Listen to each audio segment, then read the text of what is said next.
1967க்கு பிறகு தமிழ்நாட்ட திமுக, அதிமுக இந்த ரெண்டு கட்சிகள் தான் மாறி மாறி ஆட்சி செஞ்சுட்டு வராங்க. இதுல தமிழகத்தை அதிமுக தான் நிறைய முறை ஆட்சி செஞ்சிருக்கு. இந்த ரெண்டு கட்சிகள் சட்டமன்ற தேர்தல்ல தோல்வியடைய பிரதானமா இருந்தது ஊழல் குற்றச்சாட்டு தான். இப்போ எடப்பாடியும் அதைத்தான் கையில எடுத்திருக்கிறாரு. இதுவரைக்கும் சட்டமன்ற தேர்தல்ல தோற்க காரணமா இருந்த ஊழல் குற்றச்சாட்டுகளை பத்தியும், எடப்பாடி சொல்லும் ஊழல் குற்றச்சாட்டு ஸ்டாலின் அரச தோற்கடிக்குமா அப்படிங்கறத பத்தியும் தெரிந்து கொள்ளலாம். தமிழகத்துல இன்னும் சில மாதங்கள்ல 17வது சட்டமன்ற தேர்தல் நடக்க இருக்கு. இத்தனை தேர்தல்களை எதிர்கொண்ட திமுகவும் அதிமுகவும் கட்சி தொடங்கப்பட்டதுல இருந்து ஊழல் அப்படிங்கிற குற்றச்சாட்டையும் சேர்த்து எதிர்கொண்டுட்டு வராங்க. அதே நேரம் தமிழக அரசியல்ல ஊழல் குற்றச்சாட்டுகள் அப்படிங்கிறது வெறும் அரசியல் விமர்சனங்கள் மட்டும் இல்லாம அது பல முறை ஆட்சி மாற்றத்தை தீர்மானிக்கும் முக்கிய கேம் சேஞ்சராகவும் இருந்திருக்கு. குறிப்பா சட்டமன்ற தேர்தல்கள்ல இது ஏற்படுத்தின தாக்கங்கள் ரொம்பவும் முக்கியமானது. முதலா திமுக மேல ஊழல் குற்றச்சாட்ட திமுக உடைய பொருளாளராக இருந்த எம்ஜிஆர் எழுப்பினார். அதுக்கு பிறகு எம்ஜிஆர் மற்றும் இந்திய கம்யூனிஸ்ட் கட்சி கொடுத்த புகார்களின் அடிப்படையில 1976ல கருணாநிதியோட ஆட்சியில கலைக்கப்பட்டு சர்க்காரியா கமிஷன் அமைக்கப்பட்டது. தடயமே இல்லாம ஊழல் செய்யறாங்க அப்படிங்கிற பொருள்ல திமுக உடைய ஊழல்களை சர்க்காரியா கமிஷன் விஞ்ஞானபூர்வமா ஊழல் அப்படின்னு குறிப்பிட்டிருக்கு அப்படின்னு எம்ஜிஆர் பிரச்சாரங்கள்ல முன் வச்சாரு. பின் நாட்கள்ல நீதிபதி சர்க்காரியா தன்னுடைய அறிக்கையில விஞ்ஞான ஊழல் அப்படிங்கிற சொல்ல பயன்படுத்தல அப்படின்றாரு. கருணாநிதி அரசு மேல எம்ஜிஆர் வச்ச ஊழல் புகார்கள் மக்கள் மத்தியில பெரும் தாக்கத்தை ஏற்படுத்துச்சு. அதன் காரணமா 1977 தேர்தல்ல திமுக தோல்வியை தழுவி எம்ஜிஆருக்கு அரியணைய பரிசா கொடுத்தது. அதன் பிறகு எம்ஜிஆர் உயிரோடு இருந்த வரைக்கும் சுமார் 10 ஆண்டுகள் கருணாநிதியால மறுபடியும் ஆட்சிக்கு வர முடியல. எம்ஜிஆருக்கு பிறகு அதிமுக அரியணை ஏறிய ஜெயலலிதாவின் ஆட்சி 1991ல இருந்து 1996 வரைக்கும் ஆட்சி செஞ்ச ஜெயலலிதா ஆட்சி காலத்துல ஊழல் குற்றச்சாட்டுகள் நிறைய குவிஞ்சது. ஜெயலலிதாவுடைய வீட்டுக்குள்ள குவிந்திருந்த செருப்புல இருந்து பண்ட பாத்திரங்கள், நகைகளுடைய குவியல், இது எல்லாமே வீடியோக்களா வெளியாகி மக்கள் மத்தியில பேசு பொருளாச்சு. இந்த ஊழல் குற்றச்சாட்டுகள் 1996ஆம் ஆண்டுடைய சட்டமன்ற தேர்தல்ல பெரும் தாக்கத்தை ஏற்படுத்துச்சு. ஜெயலலிதா ஆட்சியில நடந்த வளர்ப்பு மகனுடைய ஆடம்பர திருமணம், வண்ண தொலைக்காட்சி ஊழல் போன்ற பல ஊழல் வழக்குகள் மக்கள் கிட்ட பெரும் அதிருப்தியை ஏற்படுத்துச்சு. அதனால அதிமுக மிக மோசமான தோல்வியை தழுவுச்சு.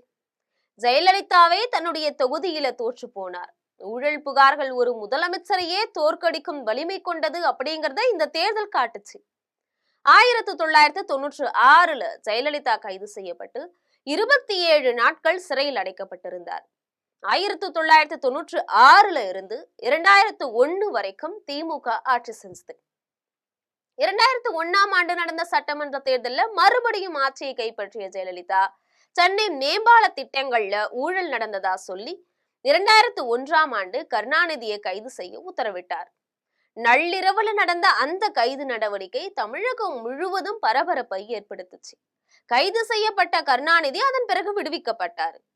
2006ஆம் ஆண்டு சட்டமன்ற தேர்தல் களத்துல ஜெயலலிதா ஊழல் குற்றச்சாட்டுகளை பிரதானமா எடுத்துக்கொண்ட திமுக ஜெயலலிதா மீதான ஊழல் குற்றச்சாட்டுகளை விரைந்து விசாரிக்க செய்வோம் அப்படின்னு வாக்குறுதியுடன் ஆட்சிக்கு வந்துச்சு. அதன்படியே ஜெயலலிதா மீதான ஊழல் குற்றச்சாட்டுகள் மீதான விசாரணையை முடக்கிவிட்டது.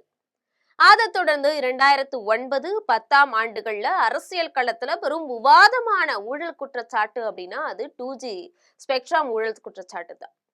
ஜெயலலிதா இதை இந்தியாவுடைய மிகப்பெரிய ஊழலா கட்டமைச்சார். தமிழக அரசியல் வரலாற்றுல பெரும் தாக்கத்தை ஏற்படுத்தின ஊழல் குற்றச்சாட்டு இதுதான்.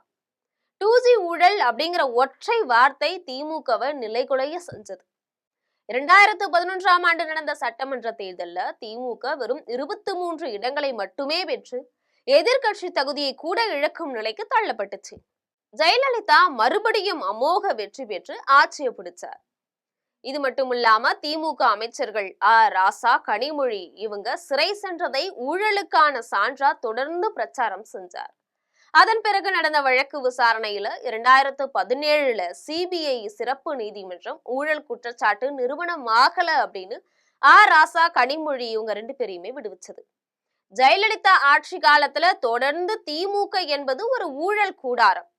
கருணாநிதியோட குடும்பத்தினர் மட்டும்தான் பலனடையும் வகையில டெண்டர்கள் விடப்படுகிறது அப்படின்னு கடுமையான விமர்சனங்களை முன்வச்சு பிரச்சாரங்களை மேற்கொண்டார் ஜெயலலிதா. ஜெயலலிதாவுக்கு பிறகு முதல்வராக இருந்த எடப்பாடி பழனிசாமி தன்னுடைய உறவினர்களுக்கு ரூபாய் 4500 கோடி மதிப்பிலான சாலை ஒப்பந்தங்களை வழங்கியதா ஸ்டாலின் குற்றம் சாட்டினார்.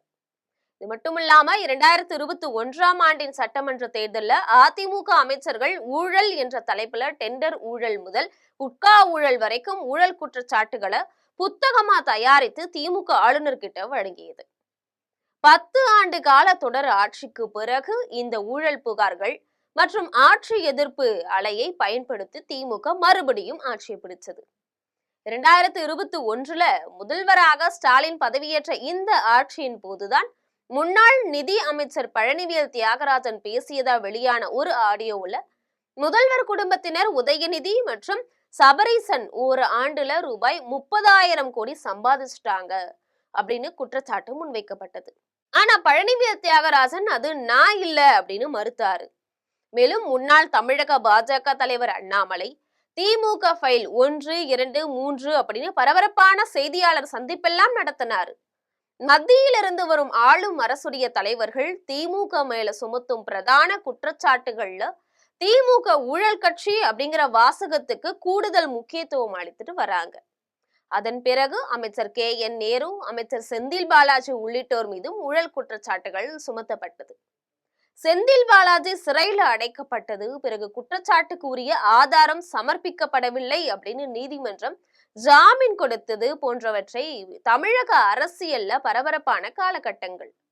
இப்ப கூட எதிர்கட்சி தலைவர் எடப்பாடி பழனிசாமி திமுக கடந்த 56 மாத கால ஆட்சியில் பல்வேறு துறைகள்ல சுமார் 4 லட்சம் கோடி ரூபாய் ஊழல் செஞ்சிருக்கிறதா ஆளுநர் கிட்ட மனு கொடுத்திருக்கிறார்.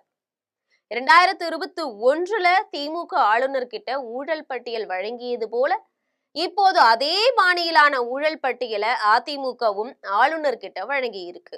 மேலும் திமுகவுக்கு எதிரா மறுபடியும் எதிர்கட்சிகள் எல்லாம் ஊழல் விவகாரத்தை கையில் எடுத்திருக்காங்க. எடப்பாடி பழனிசாமி ஆளுநர் கிட்ட வழங்கிய பட்டியல்ல துறை வாரியாக ஊழல்கள் பட்டியலிடப்பட்டிருக்கு. இன்னொரு பக்கம் அதிமுக MP இன்பதுரை மூலம் உயர் நீதிமன்றத்துல அமைச்சர் நேரு மீதான அமலாக்கத்துறை புகார்ல முதல் தகவல் அறிக்கை பதிய வேண்டும் அப்படின்னு மனு கொடுக்கப்பட்டிருக்கு. தேர்தல் நெருங்க பாஜகவும் இன்னும் பல ஊழல் குற்றச்சாட்டுகளை பிரதானமா முன்வைக்க இருக்கிறாங்களாம். இப்போ எடப்பாடி சொல்லும் ஊழல் குற்றச்சாட்டு இந்த சட்டமன்ற தேர்தல்ல என்ன தாக்கத்தை ஏற்படுத்தும் அப்படிங்கறத பொறுத்திருந்துதான் பார்க்கணும்.